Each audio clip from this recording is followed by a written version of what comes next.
그들을 알고자 하여 마음을 썼으나 이것도 마음을 잡으려는 것인 줄 깨달았도다. 이렇게 읽겠습니다. 지혜가 많으면 번뇌도 많으니 지식을 더하는 자는 근심을 더하느니라. 아멘. 전도서 1장 12절부터 18절까지 본문입니다. 하나님이 인생들에게 주사 수고하게 하신 것.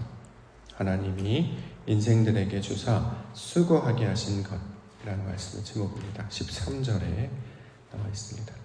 13절 말씀 보시면 마음을 다하며 지혜를 써서 하늘 아래에서 행하는 모든 일을 연구하며 살핀즉 이는 괴로운 것이니 하나님이 인생들에게 주사 수고하게 하신 것이라.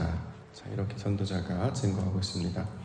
하나님이 인생들에게 주사 수고하게 하신 것, 이것이 어떤 뜻인지 우리가 의미를 좀 찾아서 이해해 보고자 합니다. 먼저 인생들이라고 이제 번역이 됐는데요. 이 단어의 원문은 아담의 아들들이라는 단어로 되어 있습니다. 이게 이제 번역할 수 있는 힌트가 되겠죠. 따라서 아담이 등장하는 본문, 즉 창세기 2장을 살펴보면 아담에 관한 이야기를 소개하고 있습니다. 창세기 2장 15절 여호와 하나님이 그 사람을 이끌어 에덴 동산에 두어 그것을 경작하며 지키게 하셨다. 자, 사람이라고 번역됐는데 이게 아담이죠. 아담을 우리는 다른 말로 사람이라고 번역을 합니다. 하나님께서 아담, 즉 사람을 창조하시고 에덴 동산에 두셨습니다. 네, 가만히 생각해 보면 에덴 동산 두신 것까지는 이해를 할 수 있는데 경작하며 지키게 하셨다. 왜 경작하며 지키게 하셨을까라는 질문입니다. 왜냐하면 에덴 동산은 경작이 필요 없는 곳이잖아요. 강이 흐르죠. 마실 것과 먹을 것이 풍족했습니다. 사방으로 비손, 기혼, 히데겔, 유브라데 강이 이렇게 사방으로 흘러나오는 것, 거기엔 당연히 먹을 것들이 많죠. 문명의 발상지라고 하는 나일강 주변, 유브라데 주변, 황하 주변, 이런 인더스강 주변 보면 자연스럽게 먹을 것이 풍족하여서 사람들이 자연스럽게 모여들도록 하신 곳입니다. 나일강 같은 경우는 늘 범람하고 홍수가 나고 이렇기 때문에 땅이 매우 비옥하여서 사람들이 크게 노력하지 않아도 먹고 살 수 있는 환경이었습니다. 그럼 경작이 필요 없는 거 아니겠습니까? 그냥 따서 먹기만, 채집만 해서 먹으면 되겠죠. 그런데 경작이라는 단어, 이제 경작은 이제 땅을 일구고 가꾸다 이런 말을 가지고 있죠. 먹고 살기 위해서 농사를 짓지 않아도 되는 땅에 하나님께서 두시고 굳이 경작하게 하셨다. 자, 이렇게 말을 하고 있단 말이죠. 그러면 여기 이제 다른 의도가 내포되어 있음을 우리는 찾아서 알 수 있습니다. 사람이 단순히 먹고 마시는 것만이 아니고 그것을 통해 역사하시는 무언가 하나님께서 숨겨놓은 그것들을 찾아 발견하게 하신다라는 것이죠. 이것이 이제 경작의 의미가 될 것입니다. 예를 들어서 우리 교회 마당에 지금 살구가 이제 있고 있어요. 지금 노랗게 지금 변화가고 있는데요. 살구를 따서 먹었더니 달콤하더라. 이것만 느끼면 누구라도 할 수 있죠. 굳이 교회에 살지 않아도 사람들 아니에요. 누구라도 지나가다 따서 먹으면 맛있더라. 이것만 하면 보통 사람과 똑같을 것이고 실제로 열매가 내 땅에 떨어지기도 하고 그래서 그것들은 이제 우리 새들이 먹기도 하고 그렇습니다. 그러면 사람들에게 특별히 이걸 주신 목적이 있겠죠. 살구나무는 그 추운 겨울을 어떻게 보내고 잎을 내고 벌레들이 많았는데 그걸 극복하고 저렇게 달콤한 열매를 맺을 수 있는가, 특별한 힘이 작동하고 있음을 우리는 알 수 있게 된다라는 것입니다. 즉 하나님께서 이 나무를 지키고 보호하시기에 이 나무가 잘 자라고 열매가 맺게 하시는구나. 겨울을 지나 봄이 오더니 하나님께서 역사하셔서 이렇게 열매로 자라게 하시는구나. 나무가 자라고 열매 맺는 과정을 통해서 이 모든 일이 하나님이 하시는 일임을 우리로 발견케 하시고 찾게 하시고 바라보게 하시는 일, 이게 바로 수고의 의미가 된다는 거죠. 단순히 노동만을 가리키는 말이 아니라 그 노동을 통해서 역사하시는 하나님을 발견하게 하시는 것이 사람의 아들들, 오늘 본문에는 인생들이라고 번역된 그들에게 주셔서 감당하게 하신 것이다 라는 것입니다.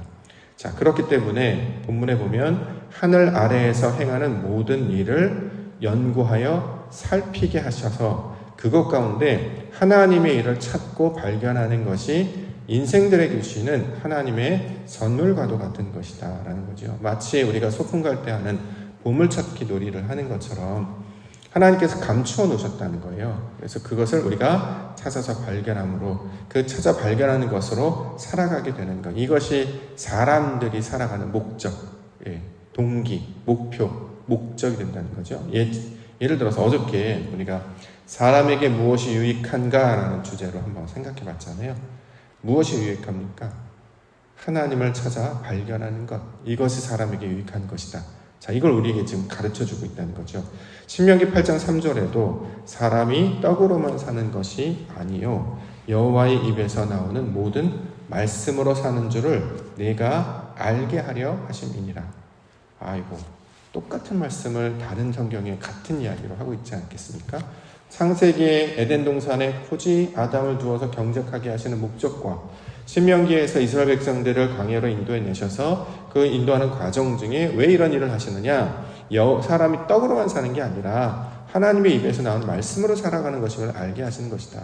전도서에서도 해 아래에 이런 모든 일들이 왜 우리 가운데 나타나는가? 하나님 왜 인생들에게 인생을 주셔서 우리의 삶을 주셔서 이 삶 가운데 수고하고 애쓰게 하셨는가? 그 수고하고 애쓰는 것은 노동하고 예를 들어서 힘들게 일하고 이런 것만의 목표가 아니라 그 안에서 하나님이 감추어 놓은 영광을 발견하게 하시는 것이 하나님의 의도와 목적이 된다는 것을 우리 가운데 가르쳐주고 있는 것입니다. 그렇기 때문에 이 사람의 아들들로 온 사람들이 그 어려운 환경 가운데서도 그 어려움을 극복하고 이길 수 있었던 이유는 무엇이었냐면 하나님을 발견할 수 있었기 때문이었겠죠. 대표적으로 몇 사람 얘기하면 요셉이 바로 그런 사람 아니겠습니까? 애굽에 팔려가고 보디발의 집에 가고 또 감옥에 갇히고 상황적으로는 매우 어려웠으나 그는 그 어떤 곳에서도 그 어려운 일들을 감당하며 나아갔습니다. 왜 그런 일이 있었느냐 봤더니 여호와께서 그와 함께 하심으로. 자, 함께 하신다라고 하는 것은 단순히 동행하다 의미뿐만 아니라 그의 시선이 하나님께 고정되어 있다는 거죠. 노아도 마찬가지죠. 그는 여호와 앞에 완전한 자였어요. 그렇죠? 우리가 그때 해석할 때 그가 하나님의 은혜를 발견한 자, 하나님 눈 안에 은혜가 있음을 발견한 자였기 때문에 그가 완전한 자요, 하나님과 동행하는 자로 살게 되었다라는 것이죠. 자, 그러므로 우리에게 처해진 인생은 환경은 매우 다양합니다. 똑같은 인생은 하나도 없고 다 다른 인생이 된단 말이죠. 누가 더 힘들고 누가 더 행복하냐 이런 따질 수가 없는 거예요. 그런데 중요한 것은 많이 가졌다고 해서 하더라도 하나님의 것을 발견하지 못하면 무익한 것이 되고 그래서 이제 전도서에 말하는 헛된 것이다라고 이야기하고 아무리 힘들고 어려운 상황일지라도 그 가운데서도 하나님의 영광을 발견하며 살아가는 자들은 이것이 이제 복된 인생이다 이렇게 이야기하고 있는 것이죠. 저와 여러분들에게 삶이라는 관계 또 가족, 교회, 이 나라, 세상 이런 것들을 허락하여 주셨습니다. 이것 가운데 우리는 무엇을 목적으로 살아가야 될 것인가? 그 가운데 역사하시는 하나님을 날마다 찾고 발견하는 놀라운 은혜가 저와 여러분들 가운데 있기를 소망합니다. 천국은 우리 안에 있다고 말씀하셨고 놀랍게도 왜 우리 안이 천국이지? 된 게 별로 없는데 이루어진 게 별로 없는 것 같은데 날마다 힘들게 사는 것 같은데 겨우겨우 버티며 지내고 있는 것 같은데 예수님은 찾아오셔서 하나님의 나라가 이미 임했다라고 이야기를 하는데 그러면 아직 다가오지 않은 그 먼 미래에 다가오는 하나님 나라를 찾고 그걸 막연히 소망할 것이 아니라 이미 우리 가운데 역사하시는 하나님의 것을 찾아 발견한 자가 되면 놀랍게도 그 어려운 상황 가운데서도 그 황량한 상황 가운데서도 꽃을 피게 하시고 열매를 맺게 하시고 그 달콤함을 통해 하나님의 영광을 누리게 하셨음을 우리로 발견하게 하실 것이다라는 거죠. 그렇기 때문에 비록 감옥에 있었던 요셉일지라도 그는 낙심하거나 좌절하지 않았고 또 우리가 다니엘 같은 경우 생각해 볼 수도 있고 바울과 실라도 마찬가지고 이 세상 가운데 어떤 어려움 가운데 있을지라도 하나님을 찾고 발견하는 자들은 그 은혜와 영광 가운데 살아가고 있음을 성경은 증거하고 있는 것입니다. 저와 여러분들이 바로 그런 역할로 부르신 줄 믿습니다. 그래서 그 어두운 세상 가운데 하나님의 영광을 비추기 때문에 하나님의 뜻을 잘 받아서 그 빛 가운데 그 말씀들을 갖고 있기 때문에 반짝반짝 빛난다. 그래서 세상의 빛이다 라고 말하고 있는 것이고 그 어두운 가운데 빛을 내기 때문에 그들을 가리켜서 별이라고 이야기하는 것이죠.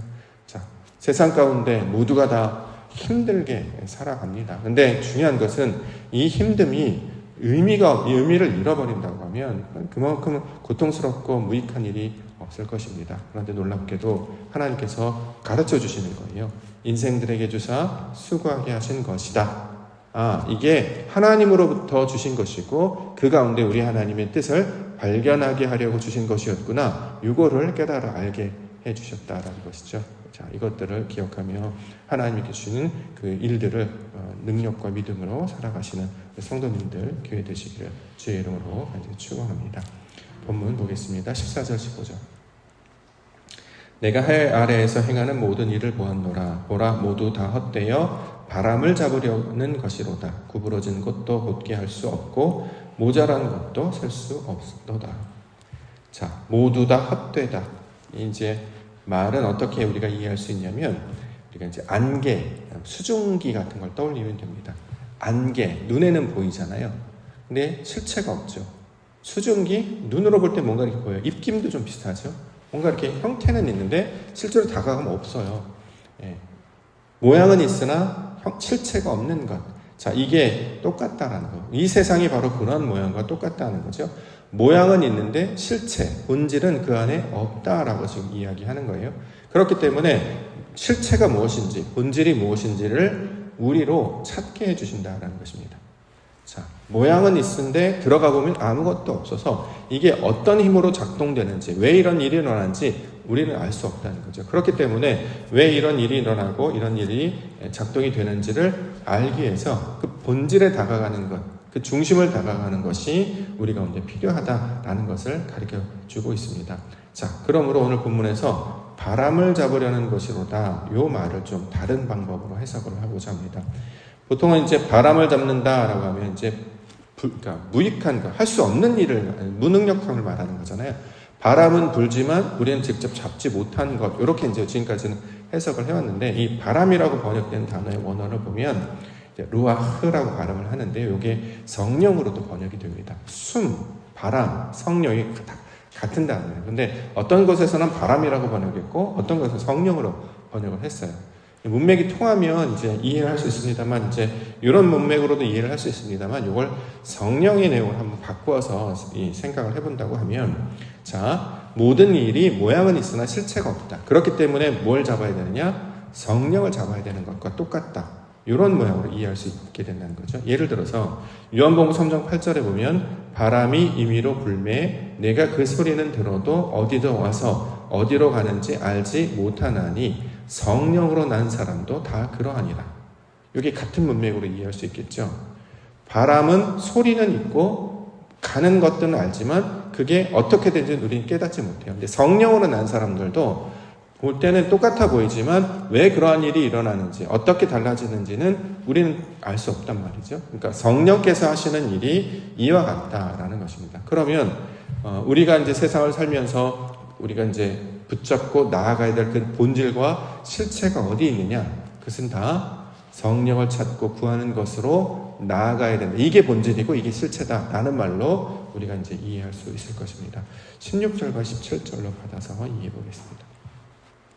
16절 17절. 내가 내 마음속으로 말하여 이르기를 보라 내가 크게 되고 지혜를 더 많이 얻었으므로 나보다 먼저 예루살렘에 있던 모든 사람들보다 나타하였나니 내 마음이 지혜와 지식을 많이 만나보았습니다. 내가 다시 지혜를 알고자 하며 미친 것들과 미련한 것들을 알고자 하여 마음을 쐈으나 이것도 바람을 잡으려는 것인 줄을 깨달았더라.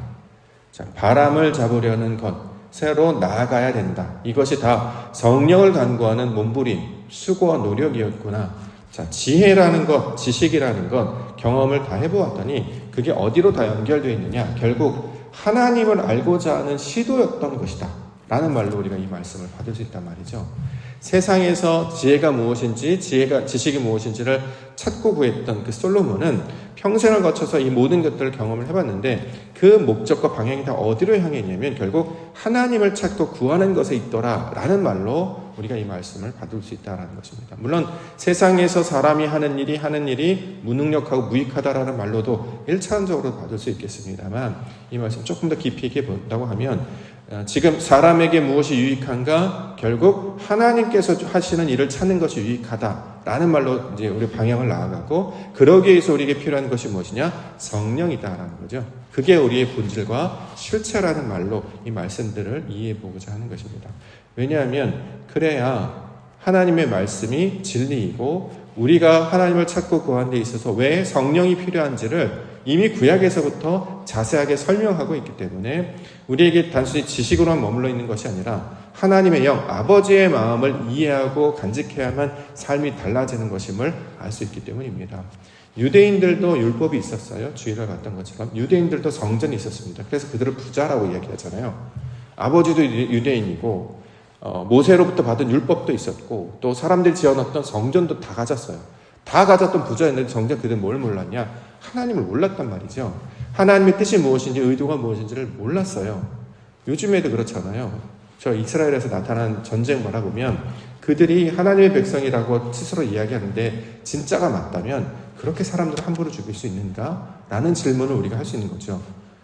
땅을 빼앗기 위해서 전쟁을 일으키고 지금 몇 번이라도 끝날 수 있는 상황인데 계속 안 끝나고 계속하고, 그 다음에 가자 지구라든가 레바논 지역에 있는 사람들 보니까 굉장히 심각한 정도로 인권이라든가 사람들을 함부로 막 소위 말해서 학살하는 장면들 우리 영상으로 못 봅니다. 저는 몇 가지 찾아봤는데 그런 나옵니다. 본인들이 하나님의 백성이라고 하면서 정작 하나님을 아는 지식의 백성들의 모습은 보이지 않고 있다는 거죠. 그러므로 율법이 있다고 하여서, 아버지가 유대인이라고 하여서, 성전이 있다고 해서 되는 것이 아니고 뭐가 있어야 되냐? 성령, 아버지 하나님의 마음, 아버지 하나님의 뜻이 안에 있어야 온전한 하나님의 영광을 찾아 발견할 수 있게 된다는 뜻입니다. 그래서 예수 그리스도로 말미암아 우리 가운데 전해준 성령이 진짜라는 거잖아요. 예수 그리스도께서 우리에게 보여주셨던 것은 낮아지고 섬기고 희생하고 사랑하는 것, 이게 하나님의 방식이었지, 자신의 뜻을 이루기 위해서 강권하고 강제하고 심지어는 무력을 사용하고 그러지 못하겠단 말이죠. 상대를 살리기 위해 내가 죽는 것이지 내가 살기 위해 상대를 죽이는 게 아니었단 말이에요. 여기서 상대는 하나님이잖아요. 그렇죠? 하나님 앞에 내가 죽어야 되는데 내 뜻을 이루기 위해서 하나님을 죽이는 것, 이것이 불법이고 이것이 성경에서 말하는 이제 죄인에 해당한다라는 것이죠. 그래서 구약에서부터 전도자, 도를 구하는 사람들은 무엇을 찾아야 되느냐? 성령을 찾아야 돼. 이게 본질이고 실체다. 우리가 왜 변화가 나타나지 않느냐? 신앙 가운데 수십 년 동안 신앙생활을 했지만 삶도 잘 안 바뀌잖아요. 성격 잘 안 바뀌어요. 욕심은 그대로 있죠. 또 우리의 분노도 그대로 있죠. 똑같은 상황 만나면 교회는 나가고 있지만 세상의 사람들과 똑같이 욕망하고 화낸데 똑같이 화내고 똑같은 싫은 소리하고 다 그렇단 말이죠. 아무것도 달라지지 않았어요. 그냥 교회 등록했다는 이름 석정만 있지 삶으로는 증명이 안 된단 말이죠. 그렇기 때문에 본질이 무엇이고 실체가 뭐냐? 성령이다. 이 바람을 잡는 것이다 라고 이야기했는데 성령을 찾는 것, 이것이 성경을 통해서 가르쳐준 하나님의 뜻이 되고 있는 것입니다. 18절, 지혜가 많으면 번뇌도 많으니 지식을 더하는 자는 근심을 더하느니라. 자, 지혜, 우리가 잠언서를 통해서 봤던 지혜의 뜻은 하나님을 찾는 것을 지혜라고 하잖아요. 그렇죠? 지혜가 많아요. 하나님을 찾는 일이 많아요. 그럼 어떤 일이 벌어집니까? 번뇌가 많다라고 해서 이제 걱정 근심처럼 이야기했는데, 하나님을 알면 알수록 어떤 마음이 우리가 안에 드냐면 어찌할꼬 나는 죄인이로소이다. 이게 번뇌죠. 생각이 많아지고 상심이 많아지고 그런 개념이 아니라 하나님을 알고 났더니, 하나님을 찾고 났더니 내 안에 무익한 것들이 너무 많고 죄인됨이 너무 많다라는 거예요. 이걸 어떻게 우리가 깨끗하게 할까? 이걸 번뇌도 많다라는 것이고, 지식을 더하는 자는 근심이 더한다라고 하는 것. 하나님을 아는 참 지식이 찾아오면 내가 알고 있는 지식은 가짜였다라는 걸 알게 돼요. 이것에 굉장히 놀랬던 사람들이 유대인들이었잖아요. 바리새인들, 서기관들. 예수님께서 참 지식을 가르쳐 주셨더니 그들이 가지고 있던 신앙들은 다 틀렸다는 것이었어요. 그랬더니 어떻게 해요? 근심했죠. 그래서 어떤 방법을 하느냐? 회개하고 마음을 돌이켜서, 성령이 임하는 자는 마음을 돌이켜서 하나님 아버지께로 나오는데 그들은 성령이 없으니까 어떻게 합니까? 예수님을 공격하죠. 참된 사람들을 공격하고 그 사람을 안 보는 것. 많은 불법을 행하는 사람들이 좋은 것을 보면 나도 저렇게 살아야 되지, 나를 바꿔야지 이렇게 생각하지 않고 왜 저런 사람에게 미워하고 정죄하고 그를 사라지게 한다라는 것입니다. 그러니까 본문을, 말씀을 통해서 보면 약간 다른 각도로도 보실 수가 있죠. 하나님을 찾는 것이 우리의 목적이고 우리에게 필요한 것은 하나님의 도우심, 성령이 우리 가운데 필요하다라는 것입니다. 그래서 하나님을 찾는 지혜가 찾아오거나 하나님을 아는 참 지식이 많아지면 주여 어찌할꼬 나는 죄인이로소이다 라고 하나님 앞에 엎드리게 된다. 자, 이 말로 우리가 이 말씀을 받을 수 있게 되는 것이죠. 놀랍게도 그렇게 나를 낮추어 나아가는 자들은 하나님께서 무엇을 작동하시느냐? 긍휼을 베풀어 주십니다. 그렇죠? 불쌍히 여겨주시는 말이죠. 그렇기 때문에 하나님께서 품어주시지만 이것을 받아들이지 않고 여전히 자신의 생각과 뜻 가운데 있는 자들은 강팍하여져서 목이 곧은 목석으로 바뀌어지게 된다라는 것입니다. 1장은 전체적으로 살펴봤는데 사람에게 무엇이 유익한가? 성령을 얻는 것이 가장 중요한 하나님의 뜻인 줄 믿습니다. 그럼 오늘 하나님 아버지 하나님의 마음, 성령을 얻게 하여 주옵소서. 우리의 본질은 사람을 변화시킬 수 있는 유일한 것은 성령. 그 사람의 변화는 성령이 내주하셔야 하나님의 뜻으로 작동해 주셔야 마음이 바뀌고 생각이 바뀌고 감정이 바뀐다는 거예요. 이것들을 우리가 기억하며 나아가야 됩니다. 그렇기 때문에 우리의 힘으로 할 수 있는 것이 아니죠. 여기 보면 구부러지는 것도 펼 수 없고 모자란 것도 셀 수 없어요. 우리 능력은 불가능하거든요. 오직 하나님의 은혜, 이것들을 바라보시고 특별히 긍휼히 여기시는 하나님의 은혜를 바라볼 때에 아버지께서 저와 여러분들을 불쌍히 여겨주실 줄 믿습니다. 성령을 간구하시며 하나님의 뜻을 찾으시는 기도의 시간 되시기를 주의 이름으로 축원합니다. 아버지 하나님, 그렇습니다.